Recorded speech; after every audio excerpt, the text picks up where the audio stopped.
All right, welcome everybody to Wall Street Reporter's Discovery Day CEO interview. We are back with Stria Resources.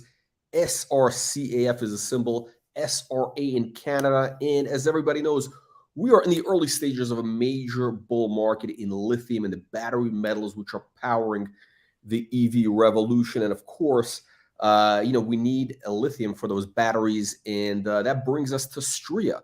Which is in, what we've been calling the Saudi Arabia of lithium, which is in James Bay, Quebec, this region. And this is the spot where Stria is developing their lithium project is. We've already seen stocks like Patriot Metals, Brunswick. These stocks are up already over 10x over the last, year or so. And the question everybody's asking is, could Stria be that next big winner? Dean, welcome back to the program. And we're going to find out, right, if potentially Stria could join that pantheon of 10 baggers of like Patriot and Brunswick. Thanks for having me.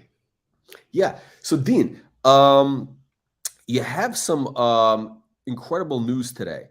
Now, just as a way of background, you have the lithium project right now. We're waiting for a major milestone, right? We're waiting for this resource that your partner is expected to announce in the next, 6-8 weeks.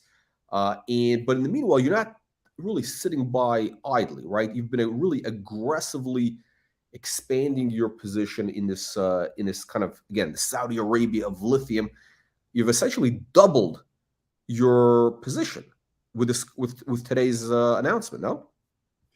Well, I think between the last announcement, we kind of doubled. It was works out to over 5,000 hectares. With today, I mean, we have 1,276 additional hectares. But what's really important is not just the numbers and that. I mean, it's a very large land package that we have for Pontax 2. But why we're really excited is that it's in the same district and geology, and we're expecting some news shortly.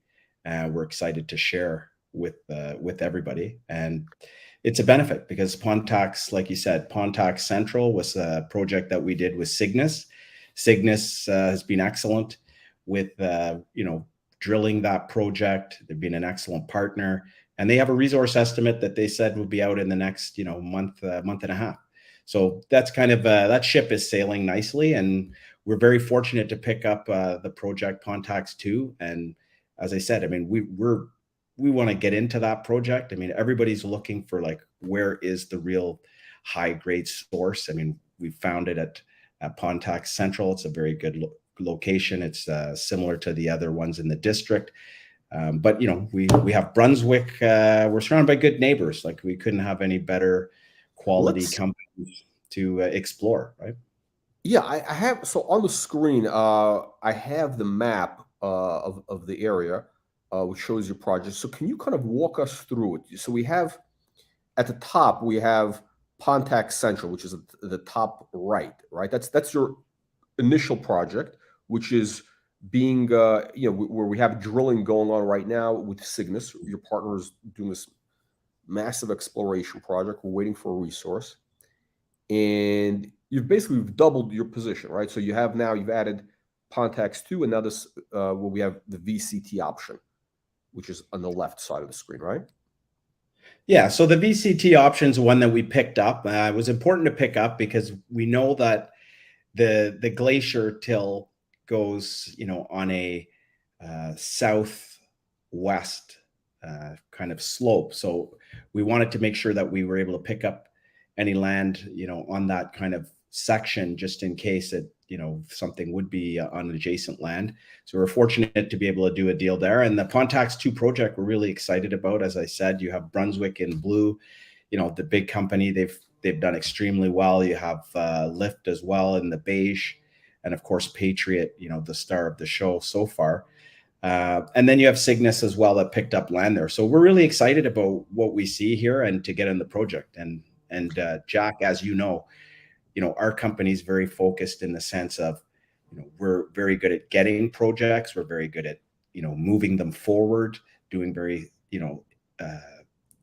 specific geological work to show that there's something there. There's some worthiness of going forward as far as spending some more money. And we got good partners like Cygnus. And then we have this project too. So it's rinse and repeat. We're going to go in, we're going to take a look at it. We'd be there now if it wasn't for the forest fires that I'm sure people have heard have been going on. And we hope to get in there in first week of July and get at it, because there's some really good things happening there. And I think we're gonna do it all over again if we're fortunate. You know, what I find interesting, I want to kind of bring this up, is that looking at this map, right? You have your projects are the ones in green, and all around you, all your neighbors. Okay, so your market cap right now is about $5 million, right? Stria market cap $5 million bucks. All these other companies are multi-$100 million valuations, right? I mean, Lyft is, I think, 300 million. We were just talking about that before we started. I know they have some other lithium projects. I think with Yellowknife, a couple of other areas, but this definitely accounts for a big chunk of it. We don't know how much, whatever. But I mean, if you look at the comps, I mean, again, one thing I always look at is, okay, when I look at a stock, I want to see, okay, how does this, how is our valuation compared to the peer group, right? Again, they're a little bit different. Those companies maybe slightly more mature projects, a little bit further along, but not. I mean, the gap is very wide. There's a huge gap between 5 million and 300 million, right? It's a huge gap. So I think what that tells us is that Stria is, potentially deeply undervalued, based on this peer group, which I think is, gives us, potential for upside to the stock, just based on the valuation gap. I'm not even talking about, when when we get the resource from your partner and all that stuff. I'm wondering if maybe the market is kind of waiting for their resource, because it's kind of like we've been kind of in a funny market in the last year. It's been kind of a bear market for most stocks. Lithium is an exception, but is it maybe that people are more conservative? They're taking kind of like a wait and see, and once, let's say, Cygnus releases this resource, then all of a sudden people say, okay, this is the real deal, and then the values could shoot up. What's your take on that? Well, my take is that, I mean, if you look at most of those companies, they started earlier than us. Like, we did have the project first, but really didn't get into it and start working the project until recently. And a lot of those companies built their market caps in a bit of a window where the market was good. So even though they're down, they still have strong market caps.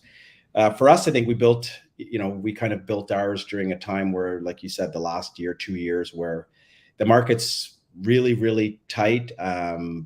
It's definitely hasn't been, if you look at a lot of the mining companies, even ones with PEAs, like, they're extremely low. Everybody's worried about a recession. So I would say, like, we're further advanced than some of these companies. Like, some of those companies mentioned have a lot of land position, but they don't have a lot of work done. They don't necessarily have a resource estimate coming.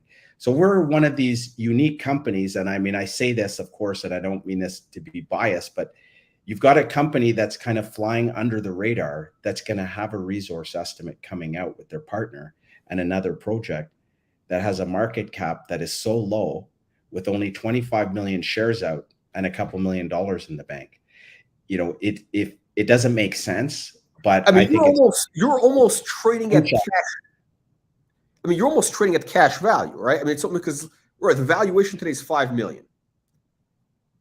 And we're also owed money from Cygnus. So I mean, the other thing is, not only do we have money in the bank, but we're owed a few $1 million worth cash or shares from Cygnus. So it's one of those things. I mean, I think why we did the deal with the Australians in the first place was that their investors and their markets support lithium. They understand it. Like, their lithium, in Western Australia is historically a lithium mining and exploration. So they get it.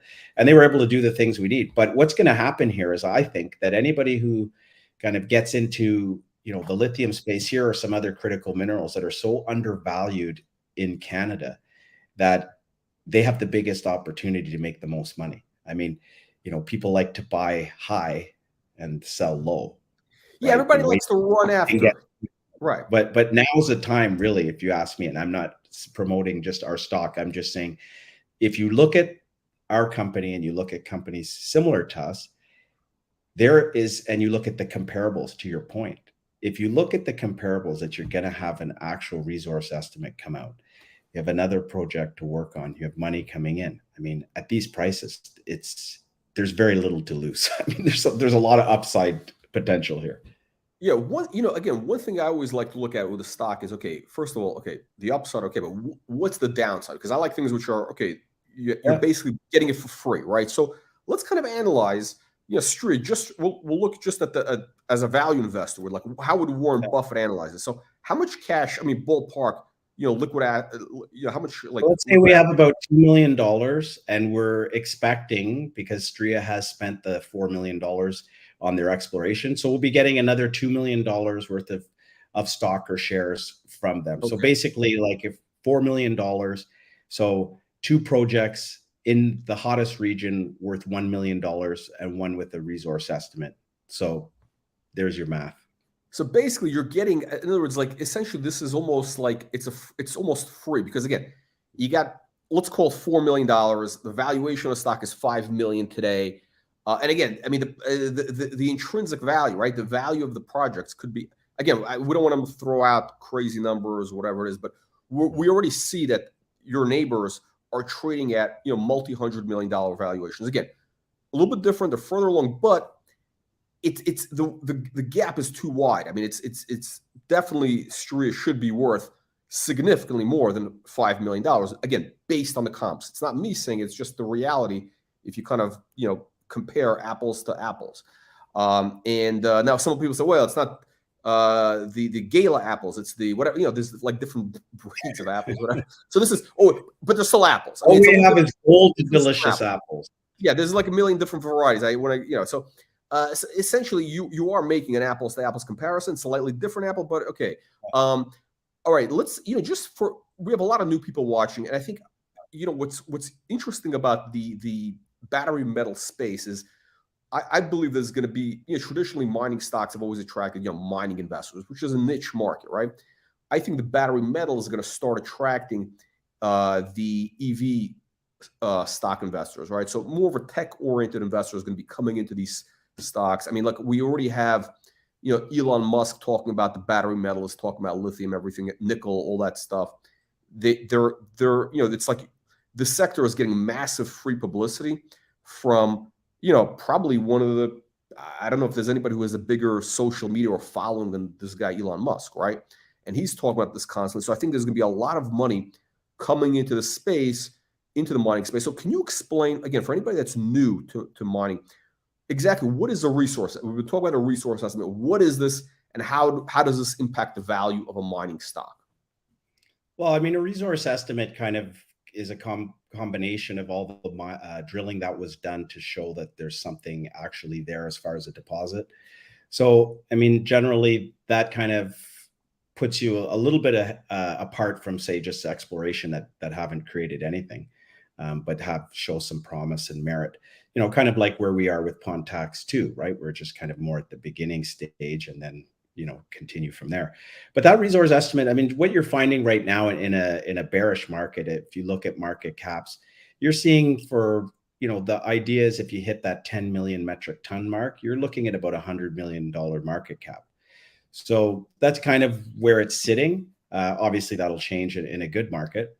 And for those who just came in and haven't really been following the story, you have legislated demand from the governments, both the United States and Canada, that you have to switch over to electric vehicles within a certain time period, 2035, 30, depending. And you've also got those said exact same governments who are supporting on the supply side. So they are giving out grants and giving out subsidies through the US Inflation Act and through the Canadian Critical Minerals Strategy for Canada to attract people. So the government's on both sides. So, I mean, the chance of your risk is a lot lower when the government's behind it, and the government's behind it on both sides. So a play like Stria, which is in James Bay in Canada, what you're going to find is they're supporting the Canadian companies. They're supporting them in all of the critical minerals. The United States is supporting the Canadian mining and exploration companies as well. Because they're looking to make sure that the supply is secure for the future within North America. And so it's a great opportunity. I agree with you. You're going to get a different type of investor. And I think when the people who get in early will realize, when the investor wakes up and realizes that this is being supported and funded by the government, and this is happening, I think it's going to just be a slingshot effect. And those who are wise enough to get positioned now are going to be the ones to benefit the most. And again, I think we should emphasize is that your project is, again, it's James Bay, Quebec, right? So we're North America. We're right, near where all the auto manufacturing is. There's battery, the battery production is in that area, and also again, a lot of these lithium projects that people talk about, they're in these kind of remote areas, or they rely on. It's a completely the infrastructure costs are very high. You're basically right alongside major infrastructure, right? There's highways, there's processing, everything is right in that area, which increases the value of what you have. Well, I think a lot of investors get excited by numbers, but they never do the math on the capex for manufacturing, right? But at the end, you have to put something into production. And we're just fortunate that we're right by the road. And if you look at Pontax too, it's adjacent to the road. So we have electricity, we've got, accommodation, which surprisingly is very important. We've got the road.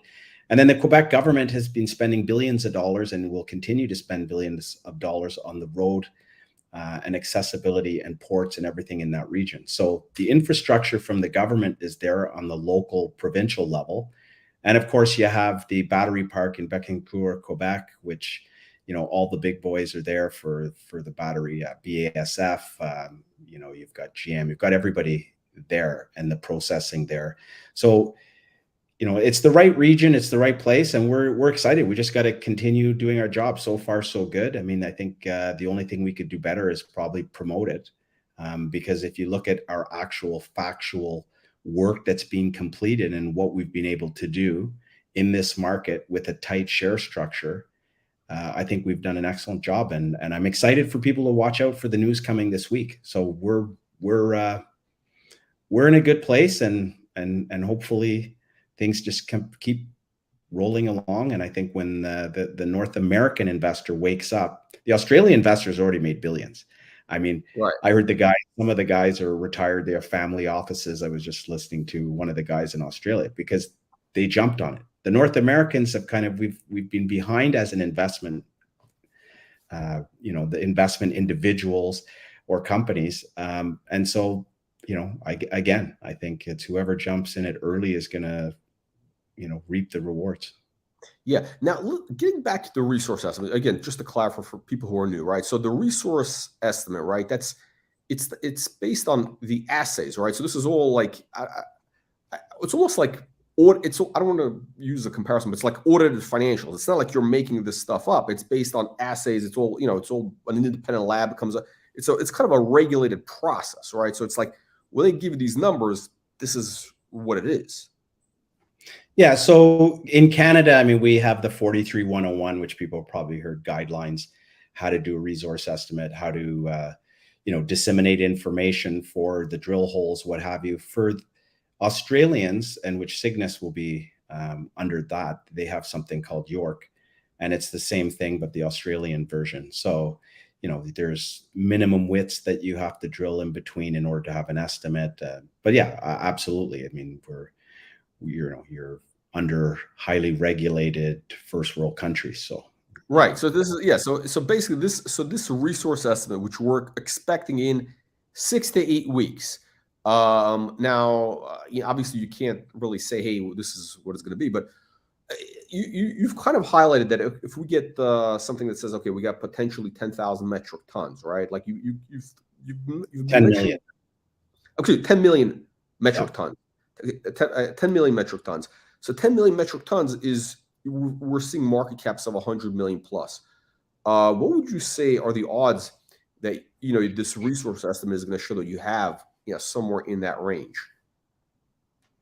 I don't know if you can. Well, I mean, I'm obviously I'm not Cygnus, and I can't have any forward-looking statements. But I mean, I think if you look at generally the numbers that were hit, and you look at the amount of drilling,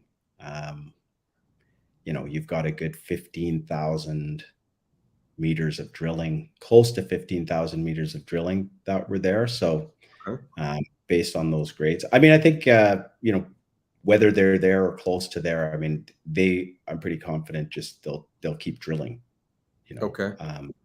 But yeah, it's difficult for me to really give a forward-looking statement, but Right. we're pleased so far with all the drilling, and we've done our own calculations, and we're pleased with those calculations in our own internal company. Okay.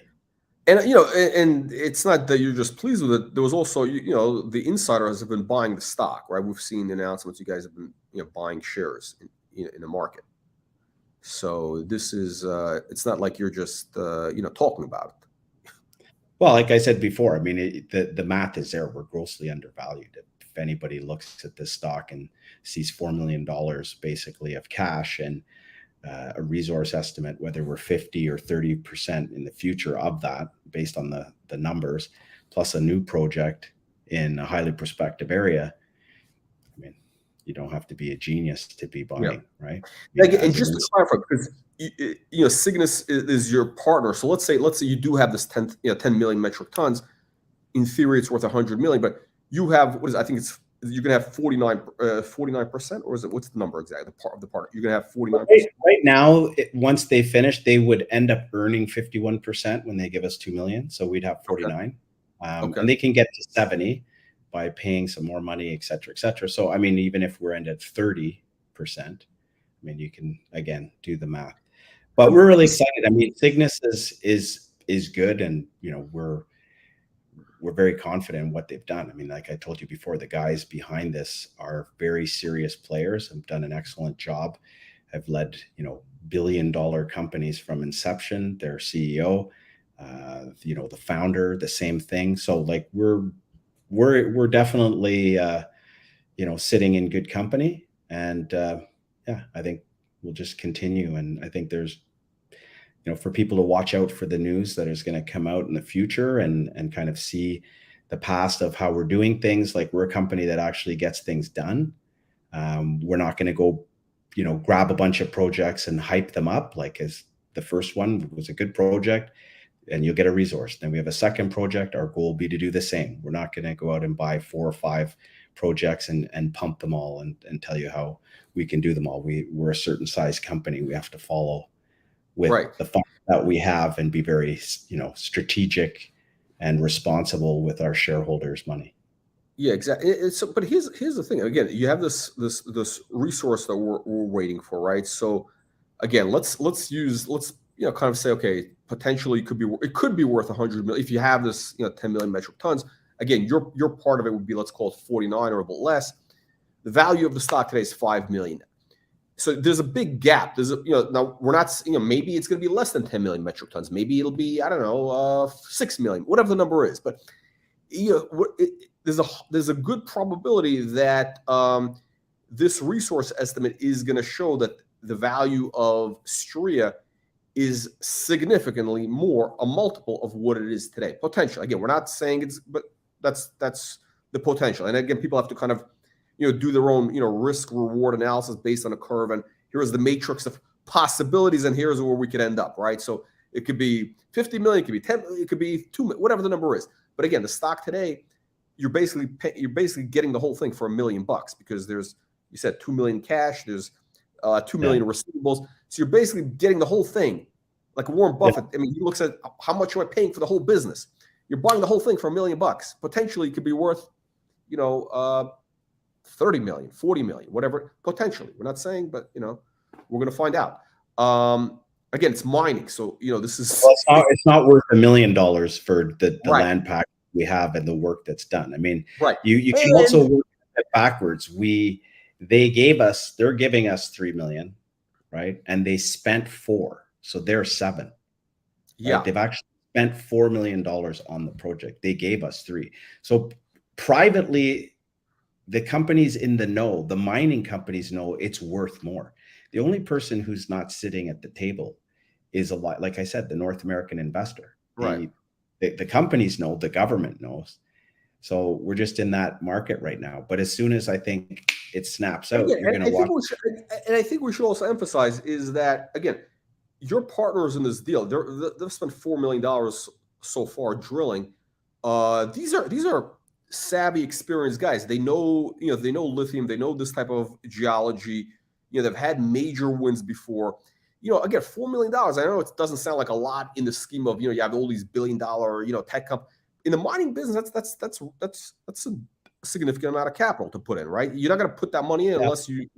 Well, and they gave us 3 million, so that's Yeah, 7 million, right? Like, or exactly. they're giving us 2 more million. So, I mean, they've spent 7 million. But I mean, if you look at the Cygnus, you look at the CEO. I mean, these are like world-class, best practices, successful, seasoned individuals, right? We should bring him onto one of our live streams. Pardon me? We should bring him onto one of our live streams with have all you guys on. Talk about the project. Yeah, and I mean, the founder of the company who started it before. So I guess it's important to note, for investors, that the individual who kind of started the business, got it going, the guys, they're very successful. They're taking a gold company in Australia. It's like worth 1.6 billion. I mean, they started from inception. And with Cygnus, they got this going, they got it to a certain point, and then they recruited from a $1 billion company a CEO that's very well known and very successful with nickel to take the role and come on board. So, I mean, he's not going to do that if he doesn't see the value, right? So, I mean, one of the things, if you want to do your due diligence, just go look at the management structure of the guys at Cygnus. Yeah. And on top of all this, and it gets better, right? We have the new project. I mean, the new land package that you have. So essentially, it's interesting. Dean, I just realized this. The valuation was 5 million before you announced, doubling your land position. Essentially, the valuation today is still 5 million. So in theory, you're getting this thing for like not even it's like, in theory, this should be worth 10 million, because if the market was paying 5 million before, now again, there was a little drilling, etc. But in theory, this should be. Bottom line is, whichever way you look at this, the stock is really deeply undervalued based on the assets that we have, based on this potential resource that we're waiting for the next couple of weeks. So there's a lot of stuff that investors should be looking at here. What are the news flow? You hinted at some news coming up this week. Like, what are the news flow are we expecting this, in the near future, in the next couple of weeks? Yeah, we're hoping to release some news this week, and then just continuing. Like I said, we were going to be following up on the news we'll release by going out and exploring. Unfortunately, that's stalled now, probably for another 10 days, hopefully. But yeah, we're going to continue working the project. I mean, we now have something that we're really excited about. I mean, Pontax 2, we're very, very excited about, and we're putting our efforts into that. I mean, the Pontax Central is under control. I mean, it's a lot more advanced, but yeah, we're going to get into it, and you'll see the same type of news flow you did on the other ones. So I think it's, we're pretty consistent. I mean, you're going to see the same thing from us. I mean, we're looking to just rinse and repeat, and keep our share structure low, and really do a really, strong job getting these things moving forward. And you can see, like, we're very close to Pontax Central, which helps us. We're able to understand. It helps to understand the geology when you're close, obviously, to look at it on a macro effect, close to the road. So, I mean, it's very easy for us to get to this project, and accommodation is close by. So yeah, we're in good stead. We're excited, and we ask people just to take a look and just keep looking for the news. Excellent. Dean, on that note, I want to thank you. Thank you, everybody, for joining us, and we'll see you on the next update. Great. I appreciate it. Thanks for having me.